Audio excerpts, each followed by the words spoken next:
میں آپ کو خود اپنا تجربہ بتاتا ہوں کہ سن 1978 میں،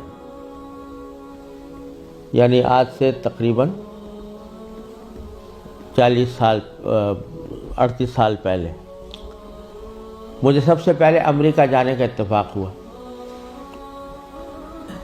اس وقت سن 1978 میں سب سے پہلے میں امریکہ گیا تھا، اور ایک مسلمان تنظیم کی دعوت پر گیا تھا۔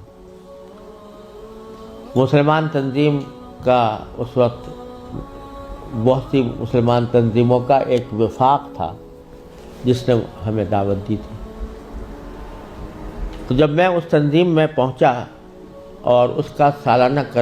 کنونشن تھا، اس میں حاضری ہوئی، تو سب سے پہلے تو میں یہ دیکھ کر حیران رہ گیا کہ جب شام کو دعوت کا اہتمام کیا گیا تو اس میں کہیں دور دور حاضرین کے اندر اسلام اور دین کا کوئی شائبہ نظر نہیں آتا تھا۔ خواتین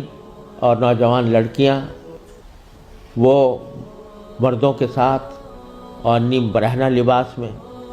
بیٹھی ہوئی تھی، اور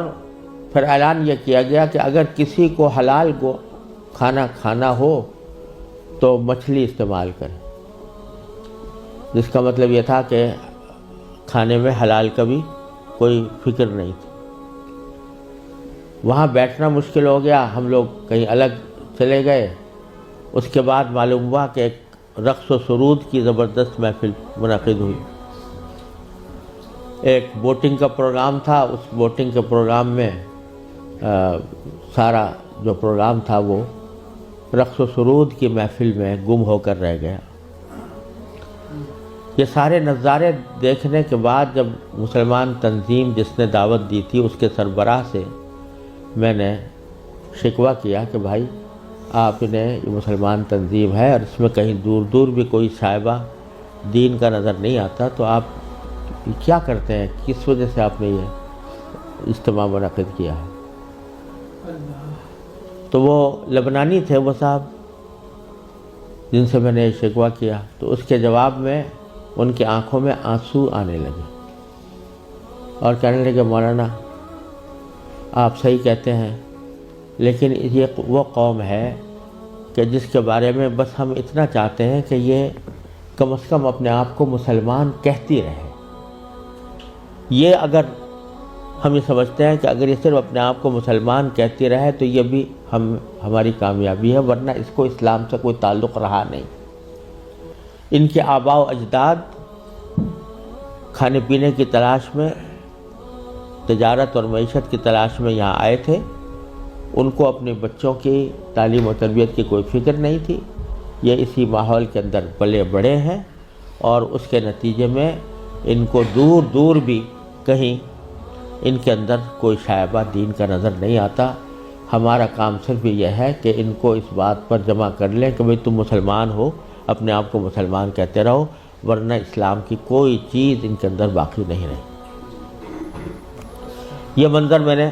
سن 1978 میں اپنی آنکھوں سے دیکھا، اور یہ عبرت ہوئی کہ اگر مسلمانوں نے اپنے بچوں کو، اپنی نسلوں کو صحیح تعلیم و تربیت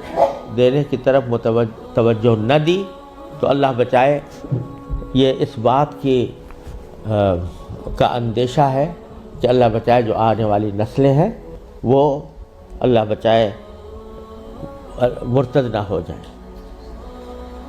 اور اگر خدا نہ کرے ہماری اس بے توجہی اور غفلت کی وجہ سے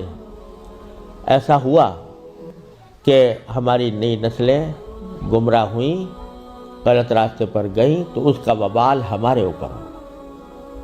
کیونکہ قرآن کریم کا ارشاد یہ ہے کہ یا ایھا الذین آمنوا قوا انفسکم واہلیکم نارا۔ جہنم سے بچانا صرف انسان کے لیے اپنا فرض نہیں ہے کہ وہ خود اپنے آپ کو بچائے، بلکہ اپنے گھر والوں کو بچانا بھی اس کی اپنی ذمہ داری۔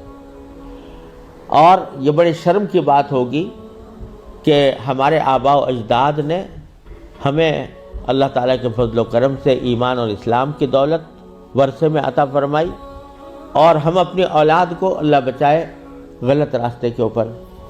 ڈالنے کے ذمہ دار بنے۔ اس سے زیادہ شرم کی، اس سے زیادہ